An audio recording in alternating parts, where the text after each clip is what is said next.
welcome to another Generative Components tutorial. Today we'll be starting off a new series of videos that will cover the basics of getting started in Generative Components.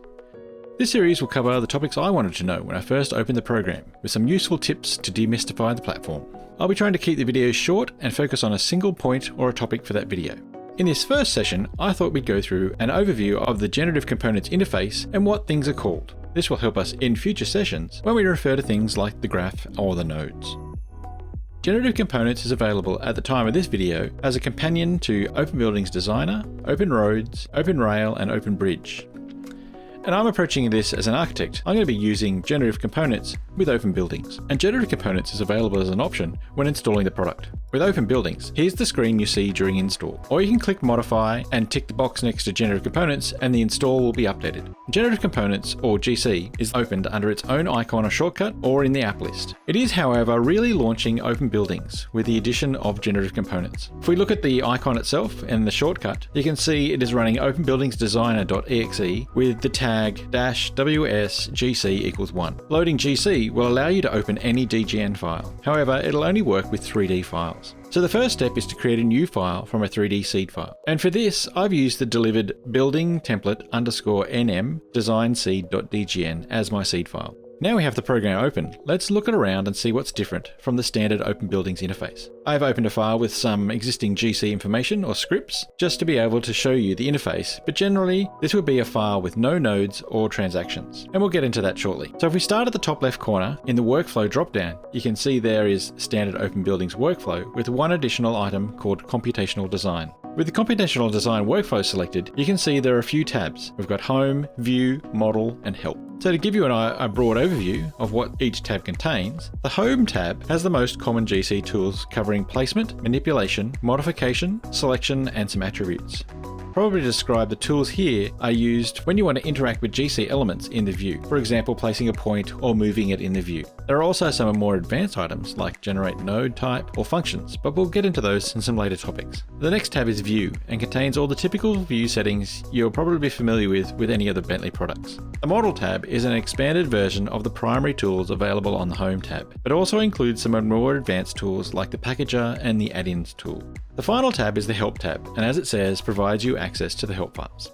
Moving down the left-hand side of the interface, we have the Node Types palette.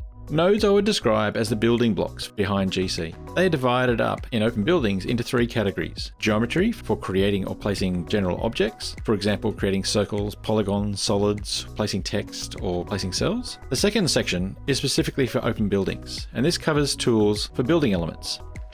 In this series, I'll try not to cover too much from here, as the category may change depending on which open platform you've decided to use. The final category is the utilities, which is full of useful tools covering importing, exporting, or general utilities like the value or text nodes.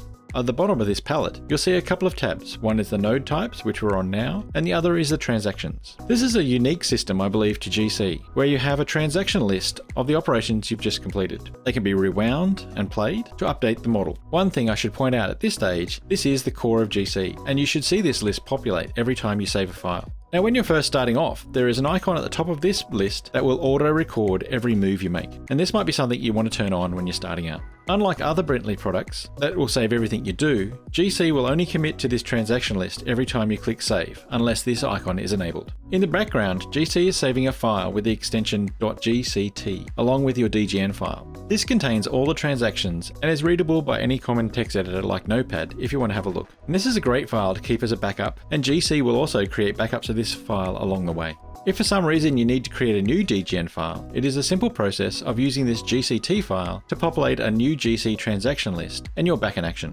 Now looking across the windows, you will see the standard MicroStation windows, and it is configured into a 3-view setup, and the controls are just like any other MicroStation window.